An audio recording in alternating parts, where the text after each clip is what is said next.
Welcome back, everyone. I am so glad you are still with us. This is part 7 and we are not done yet. Please note that some words used are chosen because of their near approximation to what is actually being said or described. You'll see what I mean, I hope. Arenes awoke with a start. The takers were back. She was sure of it before she even opened her eyes. Back to inflict more misery. After they took her, the first time they came to her cell, they brought her a prisoner's ration. The hand-sized portion she supposed was meant to last a full night. They gave her a thin, pasty, foul-smelling gruel made from naught but roots and leaves. It barely filled her stomach, for a time, and did little else. She could probably digest 1/10 of it, perhaps. They'd stopped feeding her after that night, instead coming only to talk then scream at her. They offered more gruel for cooperation. When she had refused to respond, they tormented her with water as freezing as a stream from the high country and more forceful than the western Paratana River. By the 3rd day, she was weak and delirious with hunger. She would have killed them had she the chance, to be sure. Not only would their behavior have warranted death were they her own kind, but these were the monsters of her childhood. Everyone in her land had been taught about the takers since the time they were children. Never travel, play, or hunt alone, they said. They will find you and steal you away, never be heard from again. If you're lucky, they said, they will kill you before they take you and only your body will be lost. If they killed you in the sky, your immortal soul would be doomed to wander from star to star, searching for home. Only one person had ever gotten away from them, and Arenes was no Martianess Captain General Ilmenok. She remembered seeing her orations as a young girl and hearing all the stories. She remembered rolling her eyes, not just thinking, but knowing they were fables and tales of fancy meant to keep children from getting lost or hurt. By the Almighty, how wrong she was. One thing she did not expect, however, was that she would have to eat her childhood monsters just to survive. That was unexpected. The worst part was how they upset her stomach, honestly, and tasted of 6 different kinds of foulness. Still, suffering from indigestion and ill humors had to be better than starving to death or going blind from lack of meat. It wasn't an ideal solution. The things were tall but terribly skinny, and most had thick layers of fur or feathers. That meant there wasn't much food to be had. Perhaps enough good meat on each for 3 steak pie suppers and, from the gristle, maybe another 2 blocks of head cheese or a dozen rings of black pudding. That was the best-case scenario, but quite a bit of the leftovers had started to turn.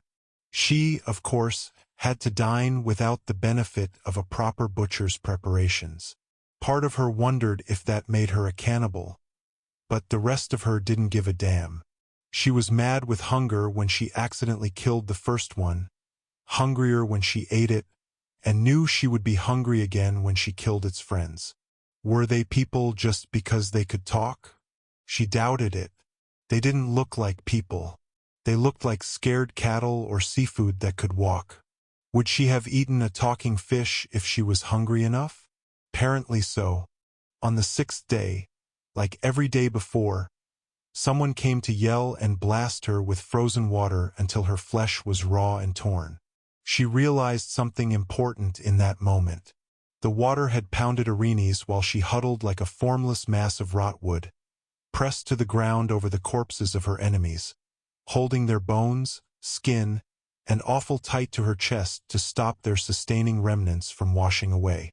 She knew she had become an animal, a fearsome, unintelligent beast concerned with nothing but survival. That knowledge brought her a kind of peace. They thought of her as an animal, caged her like an animal, so she would stop fighting it and become an animal. She cursed them all the way to the demon king himself and, for her troubles, screamed herself hoarse in the process. She knew better than to say anything that could be remotely useful to them. Nothing could help her now, least of all dignifying them with any real response. She had trained as a home guardswoman since her 12th year, been a sapper since her 15th, and a longbowwoman since her 18th. She had studied for countless fortnights to earn those positions, and those vellum texts had etched themselves onto her mind. The first rule of being captured by the enemy was to give them nothing and tell them nothing because they would use everything against you. And now they had woken her up to torture her yet again. After 2 whole nights and days of peace, she had begun to faintly hope they had had their fill of inflicting suffering. In the intervening nights, she had barely enough time to dry and redress her wounds with the torn remnants of her chemise. It had been too much to hope for.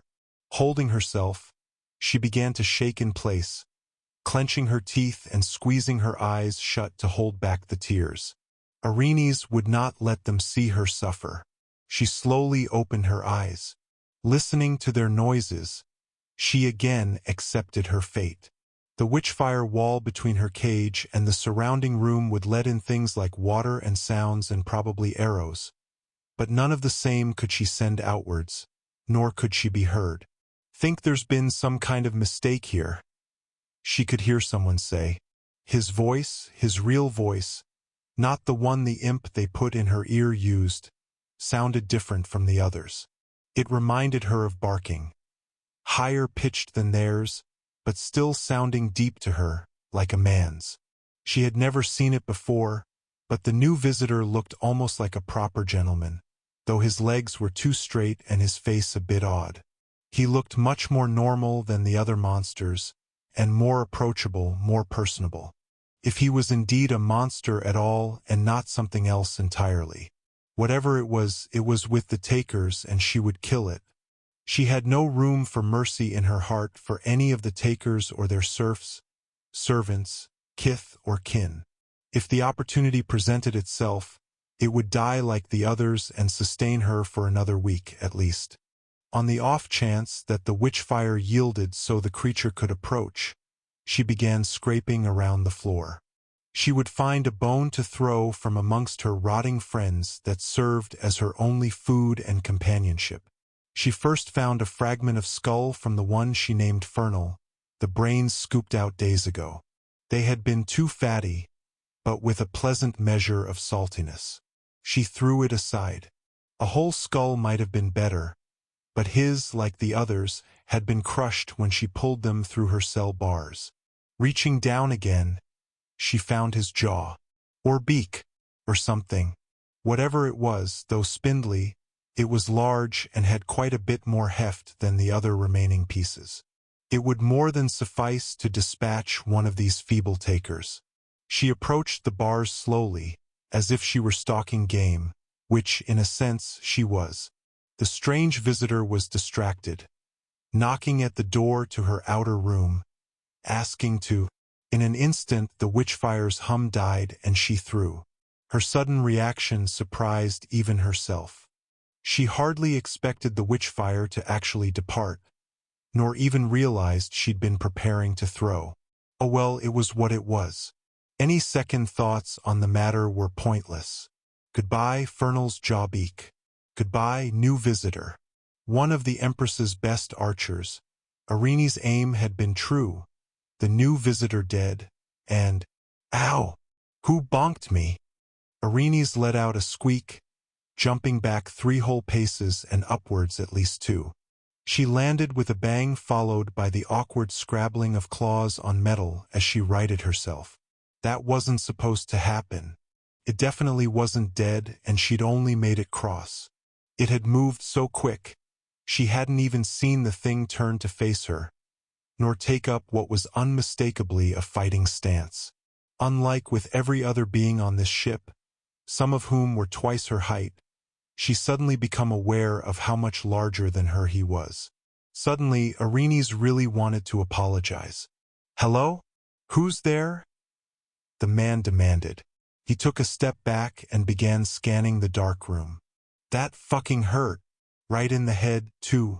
I think I'm bleeding, damn it." It stomped its foot onto the floor in frustration. So loud she jumped again. She could feel the vibrations moving through the ground and into her. Human.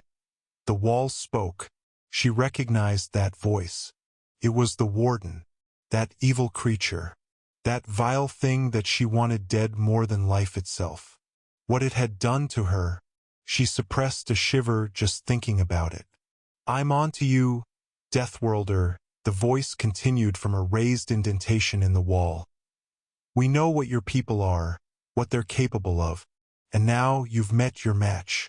Human from Lost Sanity, meet the Night Beast from Nyx. You may kill each other now.